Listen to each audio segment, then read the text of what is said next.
So, welcome to Link's Car Garage. My name's Link. I wanted to make this video in reply to a previous comment I had on one of my videos about kind of talking more about what I have planned for my cars. So, as of right now, I currently have 3 cars at the moment, and I'm hoping to acquire a fourth here in a little bit.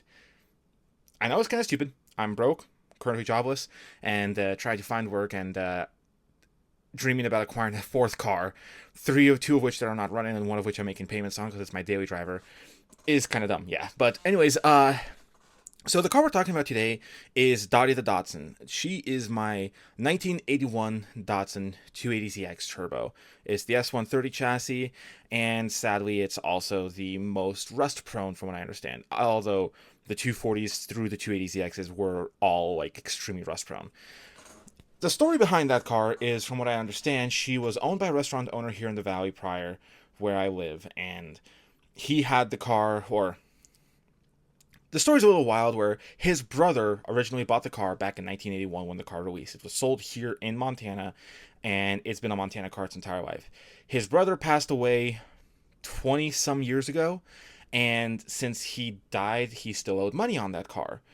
Well, upon owing that money on the car, he never drove it. He very rarely drove it because if he gets pulled over and the brother is dead, then the whole legal side of things would have been a bit difficult for him. So he just parked the car and never drove it.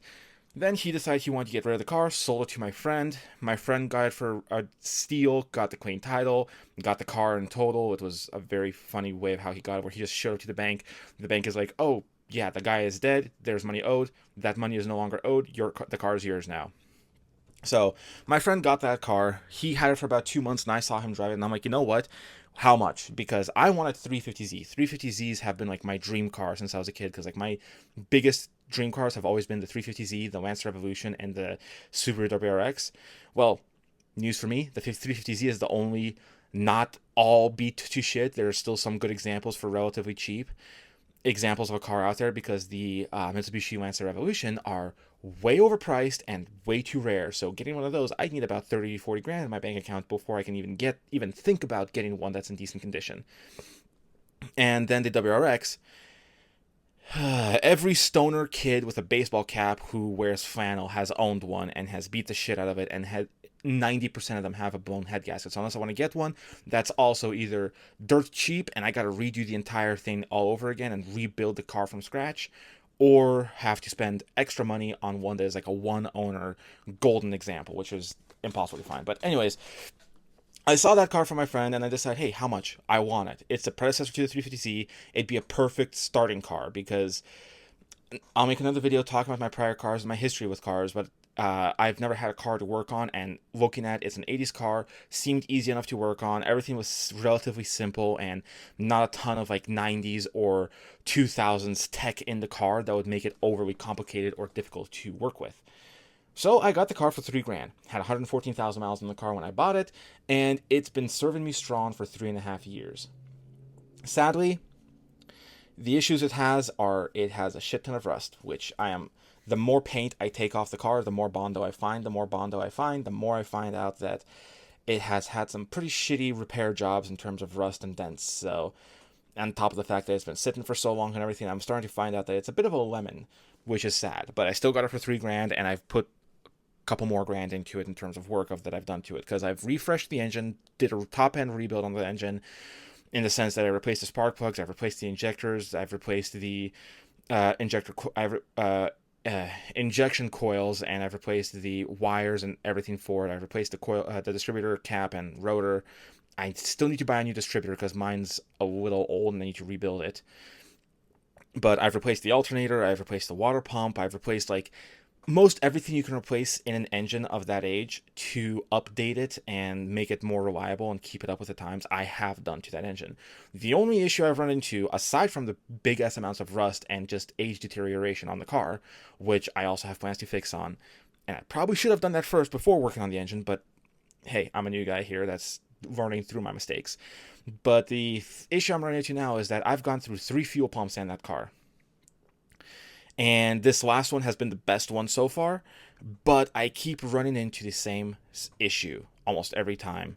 And the last 2 fuel pumps has been the most prevalent, of where I put a new fuel pump in, It runs great for like a month, and then a month after that, the relay gives out and starts ticking. This last fuel pump has been like the most prevalent of where it's been doing that, and I thought I nailed down the issue, where in my previous videos you'll see that the fuel pump relay underneath the dashboard starts ticking and it's shorting out somewhere.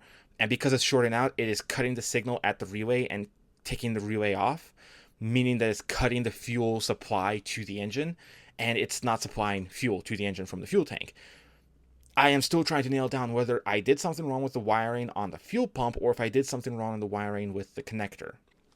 Or if I'm just stupid and it is a completely different issue that has nothing to do with those two issues, but it's still something to do with the fuel relay or the ECU or something, and I do not know and I don't understand why.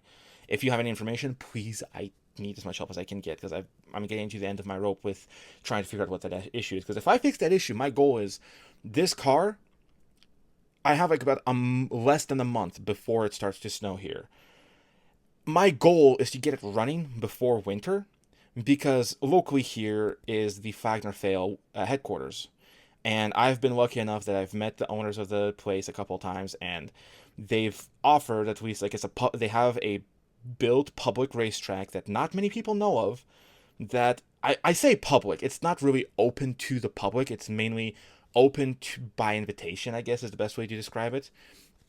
And they said I could bring out the Datsun and drive it. And my goal is that in the condition it's in right now, to get it as close to running as good as possible as I can and take it out on that track at least once this year, just to know and feel what it's like to be on an actual track and drive around the track, have some fun, be gentle to it, and kind of like gentle as I can be at least. I'm still going to gun it and try and have as much fun as I can.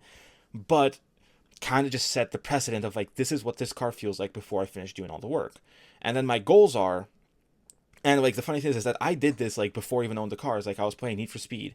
I think it was Need for Speed Heat, and I found the Datsun that like right around the time when my friend got the Datsun. I saw it. I bought the Datsun in the game, and put a body kit on it, designed it, painted it, and the design I had in mind for it that day is the exact same design I have for it now. Like there's another one that's coming to my mind recently that I want to try is the One Gun Midnight 240Z, but I have another 280Z that I want to try doing that with and might buy. I mean, I've gotten so far into it that I'm going to make that a reality someday, but that is a newer goal. I am going to try and finish these goals first. So I'm going to try and make this Dottie look like that 280Z that I set up.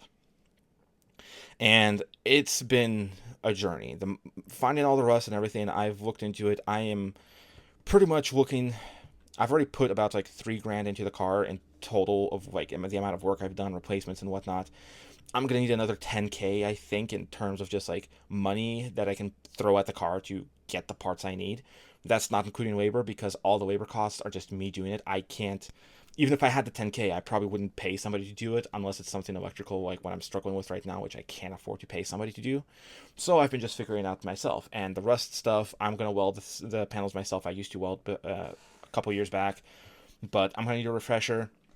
Learn how to relearn how to weld up the car, remove as much rust as I can get some body panels, replace those body panels with non-rusted ones, and start working on making that car a reality. Because my goal with this car is to make it a show car, or at least a show time car, as in a car that is as close to being a just normal resto mod with the original engine and be a show car. And then as soon as that engine gives out, because it's already 125,000 miles, I'm going to run it until the engine gives out completely, until either the block breaks or whatever, which will be another like 10, 20 years maybe. But if it's sooner than that and it breaks in the next like 10 years and I have the money for it, I want to put another engine in there and make it a time attack car and take it out to racetracks and set time lapse and make it an actual like driving, like a fun car. And my end goal with it is to take it onto the Tail of the Dragon, because I've seen that road, and I just really, really want to make that reality someday. And yeah, so far I've been working on it nonstop as much as I can. She's been one of the more reliable cars I've ever owned. The only issue being the fact that the issue I've run into right now that's made it not so reliable, because truthfully, I've driven it when one of the fuel connectors was so bad, or the fuel injector connectors was so bad, that the wire wasn't even connected, so it was running off of 5 cylinders, and that's the full 6. Still ran, fixed the issue, still runs strong, still runs great, except for that electrical relay issue. I still am trying to figure out why that is, but yeah. And yeah, I've just been working on it as best as I can. I've been trying to. I finally got a paint color I can match as close as I can to the color I want from the Need for Speed profile by using the rattle cans, so I don't have to spend $3 grand on paint. But I don't know. By the time I get to that point, I might actually have the money to spend on that. But that's still a ways in the future. That's been like the biggest issue with this car is the fact that you have this dream that you want to accomplish with the car, but then you don't have the time or money, so you spend time and money to get more time and money, and then you realize that the longer you live, the less time you have, and the more money you're using on just surviving, and it's just getting really, really difficult in that aspect. But that car has landed me on the list, or has landed on my list of cars I will never sell in a million years, unless like I have this 1 in a million opportunity to sell it, and even then, it's like I'm already saying this now. Like the only way I'd ever get rid of the car is if the sale price of that car, if someone bought it off of me, would cover all of my debts, so that I could pay my debts off and not have to work for a while, or have a job and have enough money set aside from that car that I could get myself another car that's like exactly the same, just like a slightly better condition. But like at that point, it's like that's not gonna happen. Like I'm saying, this is wishful thinking. This is not a reality. But wishful thinking wise, somebody buys the car, I pay off my debts, have some money to spare, take a couple months to save up, have enough money left over so that then I can just buy a better example of that same car, and then do the exact same stuff I was doing to it.